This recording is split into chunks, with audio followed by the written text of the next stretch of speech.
Hi everybody, Dr. Brian Hooten here, founder of Hooten Family Healing Center in Dallas, Texas. Excited as always. This may be my favorite topic to get into because I know so many people need to hear it. I'm going to cover the three things that everybody, that means you and everybody else, need to take into account when it comes to eating properly.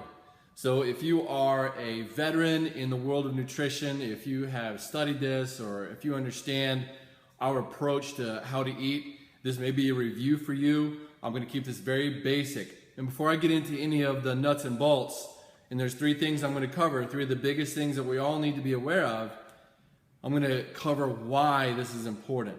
And that's something that you need to take into account. Why do I need to change what I'm eating? Do you need to lose some weight? Do you need to be around for your kids? You need to regain some function. All those things are great, and those are what we call fear motivating factors. And some of you may need to do that. Some of you may need to find that fear motivation. Others need to just look at it in terms of how can I grow even stronger and even healthier. So you may start with the fear motivation that needs to convert into the growth motivation. And if you stick with it long enough, you'll know what I mean. So I know that 80 to 90% of everybody watching this video needs to start somewhere. And I have a story about this. In Cancun a few years ago, we were on a beach and we heard a game warden coming around the corner, and he was trying to get everybody out of the water. He was scaring us with his bullhorn, and we were highly motivated to get out of the water. And as we stood up on the beach, we saw in horror as this 37-foot long crocodile, at least it seemed like it was 37 feet, maybe it was more like 10 feet, whatever it was prehistoric, and it clearly would have eaten a human being easily. And it came around the corner of where we were on the beach, and it was in the water, and it was about 20 feet off of the coastline there, and it just kind of scurried across, just barely scraping the top of the water with his little razor fins there, and you could just imagine this guy's teeth that could, chew us up. Very frightening. Had this game warden not come and scared us out of the water, if he had not told us, hey, there's a crocodile coming, we would have been in danger.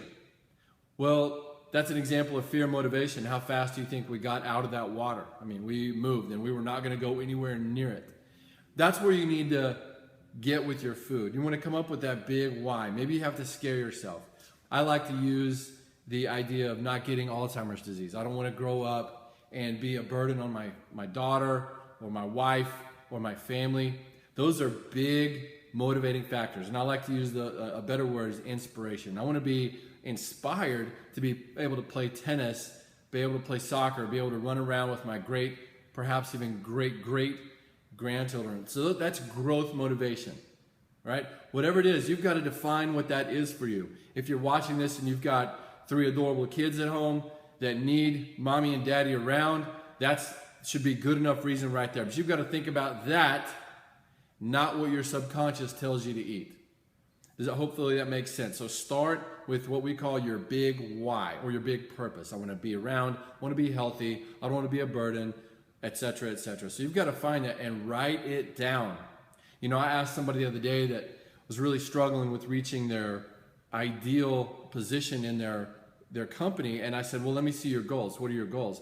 And they didn't have them written down. They said, I don't have any goals. And I said, well, how could you hit a target that you don't know what you're aiming at? So you need to write that down. Write your big goal down, your big reason why. Now here are your nuts and bolts. There's three things that everybody needs to take into account. Number one, and arguably the most important of the three, but all three of them are very important, is we need to change the meats that you eat. If you eat meat, whether it's eggs, any kind of dairy, chicken, beef, anything like that, the meats that you eat absolutely must come from an organic, sustainable farm. They need to be raised as close to as nature intended as possible. God didn't make a cow that should be eating grains. What do cows eat, for example? Cows are supposed to eat grass. So you need to find meat that has been raised humanely. Fish included in the meat category, if they are farm raised, That is a no-no. You need to get fish that are wild caught, best case scenario, right out of Alaska. I know some of you watching this know about some of the pollution in the ocean. Okay, remember, this is a beginner's video. Your fish that you eat need to come from wild caught sources. Now, if they're commercially fed, that means the cows have been fed grain, things you're not supposed to eat. The fish have been farm raised. They're even fed grain and injected with God knows what. They literally inject these animals with DNA from other species to get them to grow more. And that genetic modification process has disastrous consequences on the quality of the meat. And if you eat a commercially raised animal, if you eat a commercially raised egg, that instantly causes inflammation in your body. It will cause your liver to spit out all this cholesterol trying to fix it. It will cause inflammation from your liver. Your immune system will go haywire, and it will start trying to deal with this damage that you put into your body. That's a short version of what happens when you eat commercial food. That means when you go to a restaurant, you need to ask the questions. Where did this meat come from? Hello, waiter. Yes, does this come from a purely grass-fed animal? Well, I don't know, sir. Let me go ask. That is a bad sign. If you eat that meat, if you eat a commercially raised meat, it's instant inflammation throughout your body that leads to every major disease, including cancer, heart disease, diabetes, etc., etc. So you don't want a commercially raised animal product in your body. Get it out. Learn what that means. Just start asking questions. Look at the labels. 100% cage-free eggs. Now, we're in North Texas. There's farms everywhere. We have access to these things. Even at Costco has a high-quality fish right out of Alaska. So don't tell me you don't know where to get it. You can go find it. You just got to put forth a little effort. Is your grocery bill going to go up a tad? Yes, but you will save mountains more money down the road on no or little to no healthcare costs. The second thing is your sugars. Okay, so you've got to limit the amount of sugar that you put in your body. This is the hardest part. So things like ice cream, cakes, sodas, juices. Are you drinking sweet tea? Those type of things have to go. Those are junky carbs. Your body gets no nutritional benefit from those. In fact, we call them anti-nutrients. If you drink a sweet tea, or if your children drink a processed juice or a soda, or even a diet soda, don't be fooled by that word diet. That's still garbage.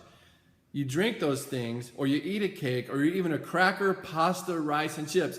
That's like dumping an empty calorie in you that your cells don't know what to do with.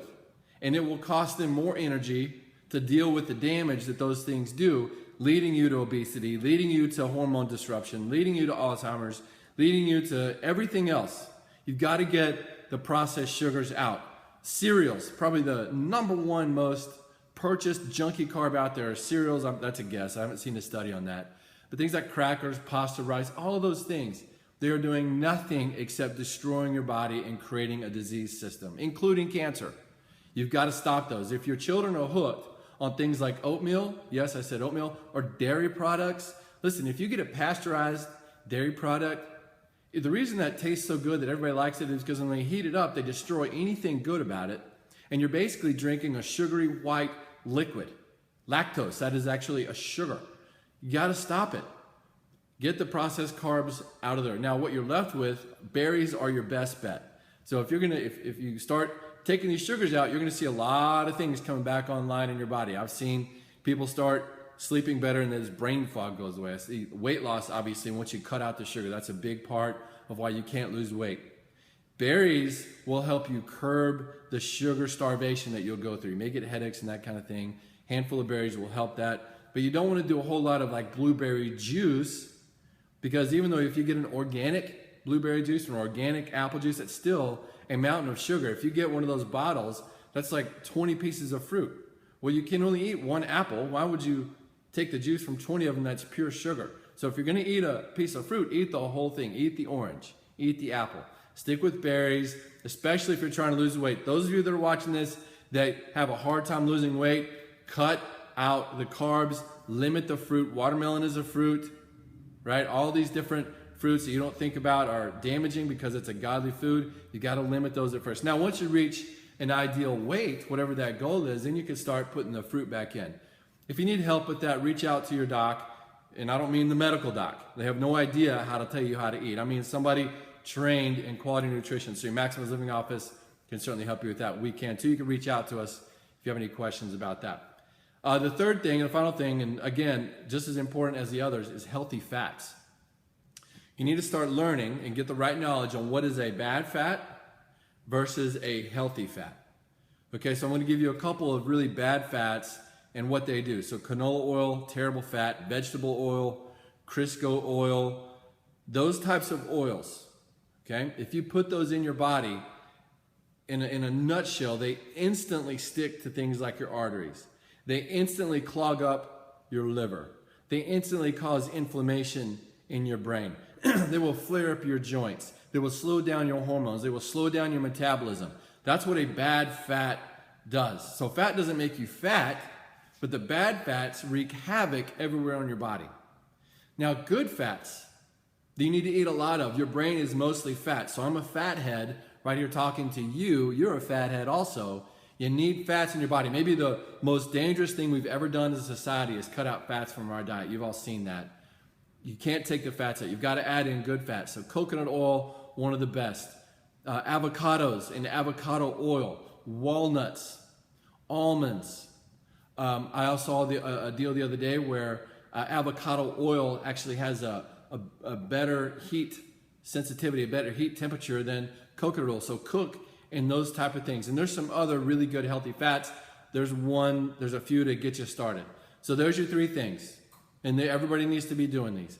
Clean up the meats that you're eating. Make sure it's clean. Number two, eliminate all processed carbs, all processed sugars, including bread. That's just garbage unless you can get a true, wholly made bread. So Ezekiel is a brand that makes a really good bread. But if you're trying to lose weight, you have to even cut out those types of carbs. Keep it to berries. And then the third and final thing is make sure you're eating healthy fats. This is Dr. Hooten once again signing off. Reach out to us. If you need anything, frontdesk.hootenfamily@gmail. You can go to my website, drhooten.com. Reach out to us if you need any help. None of this is going to work without a healthy spine. So make sure you are taking care of your spine. We will talk to you next time.